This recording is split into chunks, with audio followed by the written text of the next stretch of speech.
during any phase of anesthesia, starting from the induction, intubation, and all those things. Most of the anesthetic drugs are safe, but there are some anesthetic drugs which can cause arrhythmias in these periods. Even patients who undergo local anesthesia also can develop arrhythmias. Even a simple procedure like a central venous cannulation, because of stimulation of the carotid sinus reflexes, can cause bradyarrhythmias in these patients. Of course, patients who are undergoing cardiac surgery, they are at a very high risk, but there are certain non-cardiac surgeries also, like abdominal surgeries, especially laparoscopic surgeries. They can have arrhythmias in the preoperative period. So today, we can differentiate these patients into two groups: patients who have an implanted devices, patients without implantable devices. I will concentrate more on patients who have an implantable electronic devices. So today we have several devices like the pacemakers, we have the leadless pacemakers, we have the ICDs, of which we can have a conventional ICD, we can have a subcutaneous or extravascular ICDs, we have the CRT devices, we have the loop recorders. So there are several devices available in the market. Of course, apart from other things like chances of infection and all, the most important thing that we are worried about is the chance of electromagnetic interference. So EMI can occur in any of these procedures, non-cardiac procedures, especially when you are using cautery, diathermy, radio frequency, or any source of electromagnetic energy that can interfere with the function of the cardiac devices. So when you have a pacemaker, the pacemaker actually sees this electromagnetic interference as an intrinsic cardiac activity, and it will stop pacing. So the patient can have a catastrophic asystole. If he is dependent on a pacemaker, he is going to have an asystole, and it can be catastrophic. So they can have inappropriate mode switches. Some pacemakers do have a rate response, and especially when they have a vibration sensor, it will sense it as increased activity, and it can increase the heart rate of these patients. Rarely these devices can go into a complete reset, which means the programming has completely gone and you have to reprogram the device immediately. We used to see this runaway pacemaker long back. As a student, I have seen only one case, but these current generation devices, we hardly see this kind of a complication. If it is an ICD, the most important problem is inappropriate shocks. The ICD can detect this electromagnetic interference as a ventricular activity, and it will deliver a shock to the patient. And these shocks can be really painful.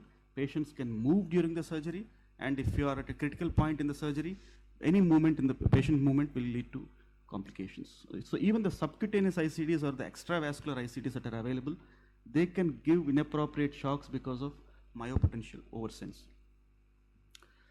The CRT devices, we can have a combination of both pacing and ICD malfunctions. We can have a loss of pacing, we can have inappropriate shocks. Very rarely we can have a complete device reset in a CRT, which can be very catastrophic considering these patients have severe LV dysfunction. They can land up in heart failure again. The implantable loop recorders, usually they are not much of a problem in the preoperative period, but whatever data has been there, it has to be retrieved before sending the patient to surgery, because you can lose the data because of EMI. So before you take this patient, it is essential to know what kind of a device the patient has. It is not unusual today that we have several patients who do come to us that some device has been put to me. We are not sure what the device is, whether it is a pacemaker, an ICD, or a CRT, you never know. A simple palpation of the prepectoral, you can see if it is a small device, it is a pacemaker. If it is a large device, it can be an ICD or a CRT. But still, it will be prudent to know which particular kind of a device. A simple X-ray in AP and lateral views can give us the clue to what kind of a device the patient has been implanted previously. So the comprehensive strategy involves the device clinic, where the patient has been checked previously, the pre-procedure checking of the device and optimize the settings and prepare the patient for the surgery. During intra-procedural period, you have to have monitoring and emergency management and the strategies to backup strategies. And post-procedure, again, you restore the settings and see that the device is functioning normally. So you have to plan appropriately, have the checklist, kind of pacemaker. You should know the manufacturer also. I'll come to that why. You should know the indication, especially if the patient is dependent on a pacemaker, you should be very careful. Any electromagnetic interference can lead to loss of pacing, the dependency of the patient. During the pre-procedure, it is essential to interrogate, program the device, and test the magnet response of the device. Obviously, intra-procedure is about monitoring the patient and backup responses. Post-procedure, again, reprogramming the device, and if the new settings, you have to inform the device clinic. This was what I said. We know that most of us are we know that we can put a magnet and turn the pacemaker into asynchronous pacing mode.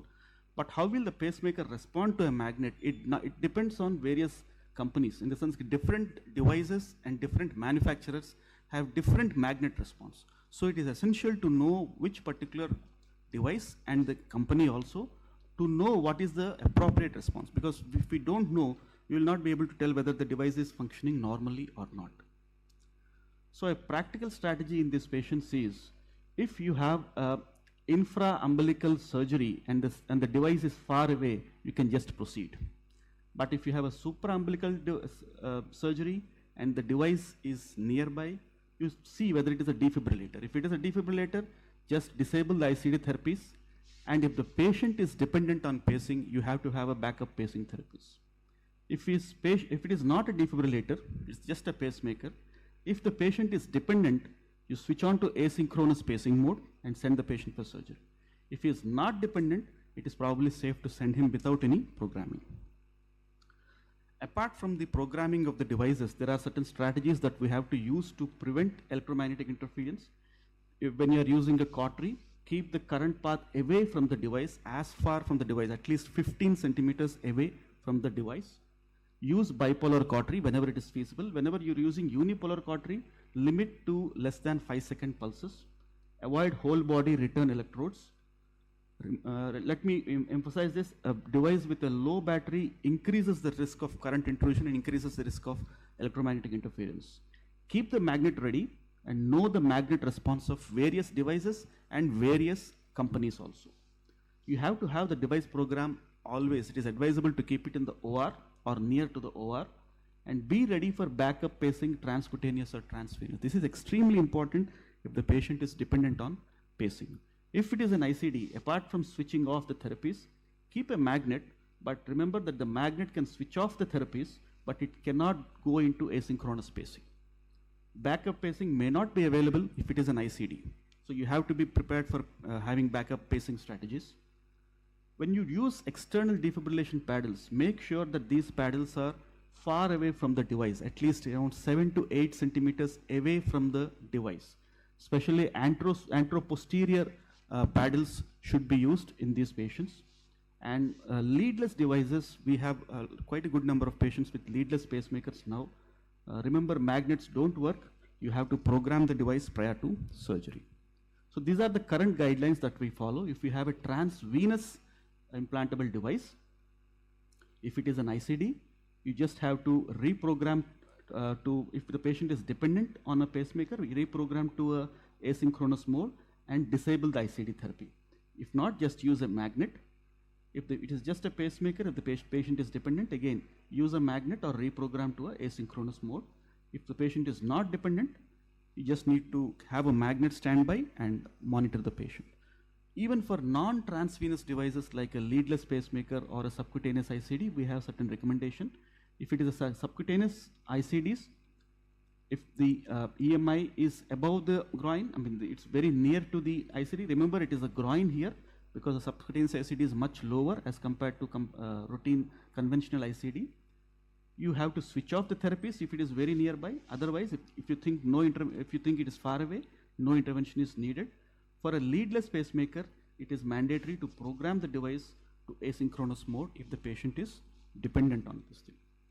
So I will not take much time on the arrhythmias part because we can have any number of arrhythmias or almost all the arrhythmias are possible in the post-operative period. Sinus bradycardia is very common because of various reasons, hypothermia, drug effects or other things. Asymptomatic bradycardia does not require any treatment, but we have several drugs like atropine or isoprenaline or dopamine infusion can be used. AV blocks, the first degree AV block is usually safe and benign, but you have to monitor the patient to see whether this patient is going, especially if it is a new onset first degree AV block, which the patient doesn't have at baseline, it is prudent to monitor the patient. A second degree AV block, if it is a vancomycin, it is usually safe, we can just monitor the patient, but if it is a type 2 Mobitz AV block, these patients can have a high-grade AV block. You have to be prepared for a backup pacing for these patients. Of course, a third-degree AV block, again, if you have a narrow QRS escape rhythm, which is likely to be a stable escape rhythm, you can monitor the patient. But if it is a wide QRS and infrahisian disease, treat the conditions, treatable conditions, secondary conditions that we have seen, and get ready for pacing, transcutaneous, and if possible, transvenous. So we have the algorithms which have been given by the guidelines. Premature beats are very common, not required to treat normally, but beta blockade can be very effective if you need to do. A word about SVTs. SVTs are fairly common in the perioperative period. Most of them are actually pathway mediated SVTs. They are usually well tolerated. If there is no structural heart disease, patients are usually hemodynamically stable. We do have time to give IV adenosine or beta blockers in most of these patients. So of course, the one situation where you have to be aggressive is when the patient has a pre-excited atrial fibrillation, where cardioversion is the only treatment that can save the patient. Atrial tachycardias are quite common, around 6% of the patients. If the patient has a structural heart disease, again they are poorly tolerated.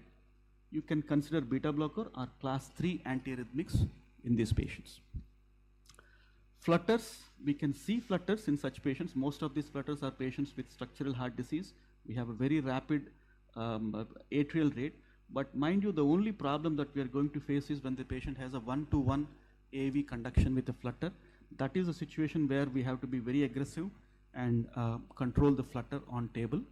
The treatment of an acute paroxysm, again, electrical cardioversion, class 3 and class 1C drugs are useful.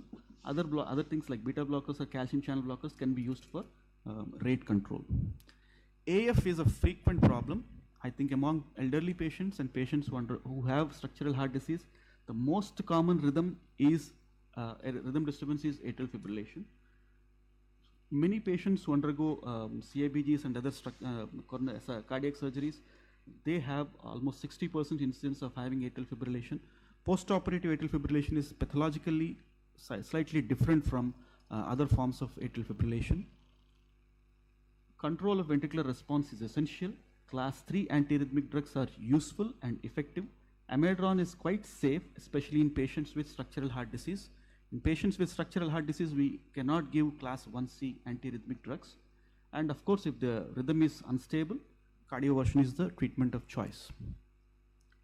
But if the patient is having chronic atrial fibrillation before he comes to the OR, probably we should not rush to give amiodarone or cardiovert the patient, because these patients may have thrombi, which can lead to systemic embolization, and it may be unlikely, it's unlikely that the patient may revert to sinus rhythm and maintain sinus rhythm. So there is no point in urgency in trying to revert the patients to sinus rhythm. You can think of a rate control strategy in these patients. Ventricular arrhythmias are equally quite common. Isolated ventricular premature beats are fairly common in the post-operative period. Usually no treatment is required, but then keep a view about these things. If there are multiple morphologies or there is an R on T phenomenon, it is these PVCs that can cause problem in the operating theater, and especially if the patient has a structural heart disease. Lidocaine is a very useful drug in this particular situation, and IV beta blockers also can be used. A word about VT, I would like to emphasize here that we have to see whether it is a monomorphic VT or a polymorphic VT, because if it is a monomorphic VT, it is most likely to be a reentrant tachycardia, where all your class 3, class 1C, everything is going to help you. But if it is a polymorphic VT, none of these things are going to help you, because apart from the substrate, there are some dynamic components like ischemia or electrolyte imbalance or inflammation that are going on. So we have to be more aggressive with a polymorphic VT. So it is essential to identify whether it is a monomorphic or a polymorphic VT. Non-sustained VTs can be monitored safely. The main strategy is prevention and instituting immediate treatment. Monitor the electrolyte levels, especially potassium and magnesium. Of course, if there is hemodynamic compromise, DC version is the only treatment of choice. Amiodarone is safe and very useful in these things. The only problem is amiodarone has a slightly delayed onset of action, so we have to load the patient immediately. Maybe a double loading dose has to be given immediately. So the administration of multiple antiarrhythmic drugs should be avoided in this particular group of patients. Of course, ventricular fibrillation is one thing. It is a catastrophe on table, and if we can if we see any kind of this thing, the only thing is think about myocardial ischemia, treat the underlying hypoxemia, electrolyte imbalance, and start the ACLS protocols. Finally, a word about the drug interactions. Several anesthetic medications can induce arrhythmias. There is a long list of these things which can be found in any standard books. There are some interactions between antiarrhythmic medications and anesthetic medications. So we have to keep in mind that these drug-drug interactions are very essential to monitor these patients in these things. So to summarize, the arrhythmias in OR is not an uncommon phenomenon. In fact, it is a fairly common phenomenon. Most of these arrhythmias are safe and benign. The most important thing is to determine whether the arrhythmia is benign, the patient is hemodynamically stable, or the patient is going to be hemodynamically unstable. Then the choice of anesthetic agents is important. Prevention is as important as treatment. Recognition of risk factors and adequate selection of drugs is essential. Electrolytes should be monitored before and after the surgery. It's mandatory. Supraventricular tachycardia usually responds with treatments like adenosine, while AF doesn't respond. Class 3 drugs like amiodarone and sotalol are very useful and safe in this particular patient, especially those patients who have a structural heart disease. Don't underestimate the use of magnesium, potassium, and adenosine in managing these patients. The management in perioperative dysrhythmias does not always include the use of antiarrhythmic drugs, which should not be delayed and should be administered as early as possible. Thank you. Thank you, sir. Sir, we request you to stay back on the stage and join the panelists to chair the rest of the session, sir.